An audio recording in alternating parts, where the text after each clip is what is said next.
Como um pequeno grupo de seguidores em uma região periférica do Império Romano conseguiu dar origem a uma fé que hoje reúne bilhões de pessoas. Historicamente, tudo indica que o cristianismo não tinha nenhuma vantagem inicial.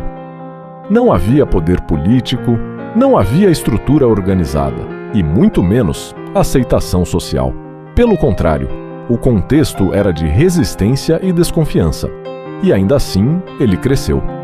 Antes mesmo do nascimento de Jesus, o mundo já passava por transformações importantes.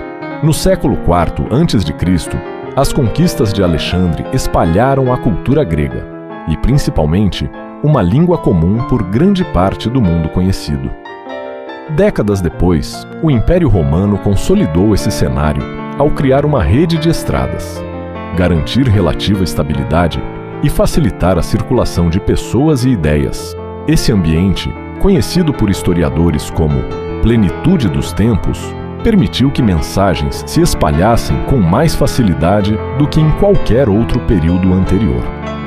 É nesse contexto que Jesus surge, um pregador judeu sem posição política, que ensinava sobre o reino de Deus, justiça, amor ao próximo e arrependimento. Sua atuação foi breve, provavelmente entre 3 anos, até ser crucificado por ordem romana, sob pressão das lideranças locais. Do ponto de vista histórico, esse deveria ser o fim do movimento. No entanto, seus seguidores afirmaram que ele havia ressuscitado, e essa convicção se tornou o centro da mensagem cristã.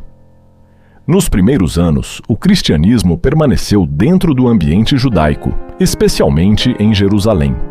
Mas isso muda gradualmente. Relatos históricos e textos antigos indicam que líderes como Pedro passaram a compreender que a mensagem não era restrita aos judeus. Ao mesmo tempo, surge Paulo de Tarso, um judeu fariseu, que inicialmente perseguia cristãos, mas que, após uma experiência de conversão, torna-se um dos principais responsáveis por levar o cristianismo a outras regiões do império. A expansão não aconteceu apenas por líderes. Pelo contrário, estudos históricos mostram que comerciantes, artesãos e viajantes tiveram um papel fundamental. Utilizando as estradas romanas e falando grego, essas pessoas levavam a mensagem de cidade em cidade. O crescimento foi descentralizado e constante. Com o tempo, o número de cristãos aumentou, e isso começou a chamar a atenção das autoridades. Embora no início fossem vistos apenas como uma seita judaica, os cristãos passaram a ser percebidos como um grupo distinto. Durante o reinado do imperador Nero, após o incêndio de Roma no ano 64 d.C., cristãos foram acusados e perseguidos. Registros indicam execuções públicas e punições severas. Essa foi uma das primeiras grandes perseguições. Nos séculos seguintes, a situação variou. Houve períodos de relativa tolerância e outros de forte repressão. Imperadores como Domiciano, Tidécio e Diocleciano promoveram perseguições mais amplas, incluindo prisões, destruição de textos e execuções. Mesmo assim, o cristianismo continuou a crescer. Um dos fatores apontados por historiadores é a forte coesão interna das comunidades e a disposição dos fiéis em manter suas crenças, mesmo sob risco. Além das pressões externas, surgiram também desafios internos. Diferentes interpretações sobre a fé começaram a aparecer, gerando debates e conflitos. Em resposta, as comunidades cristãs passaram a organizar seus ensinamentos, reconhecer textos considerados autoritativos e formular declarações de fé. Esse processo contribuiu para a formação do que viria a ser o Novo Testamento e para a consolidação da identidade cristã. A grande virada ocorre no início do século IV. O imperador Constantino, após vencer uma disputa pelo poder, passa a favorecer os cristãos. Em 313 d.C., o Edito de Milão garante liberdade religiosa no império, encerrando oficialmente as perseguições.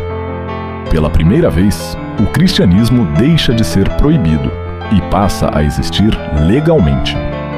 Esse momento muda completamente a trajetória da fé cristã. O que antes crescia à margem do sistema, agora passa a interagir com o poder político. A partir daí, o cristianismo continuaria a se expandir, mas em um novo cenário, com desafios diferentes. O que chama a atenção em toda essa história não é apenas o crescimento, mas as condições em que ele aconteceu. Sem apoio inicial, enfrentando perseguições e conflitos internos, o cristianismo conseguiu se estabelecer e se expandir de forma consistente ao longo dos séculos. E isso levanta uma reflexão inevitável. O que exatamente sustentou esse crescimento? Foram as condições históricas favoráveis? A organização das comunidades? Ou a força da própria mensagem? Se esse tema te interessa, vale a pena continuar explorando, porque a história do cristianismo não termina aqui. Na verdade, essa é apenas a base de tudo que ainda viria depois.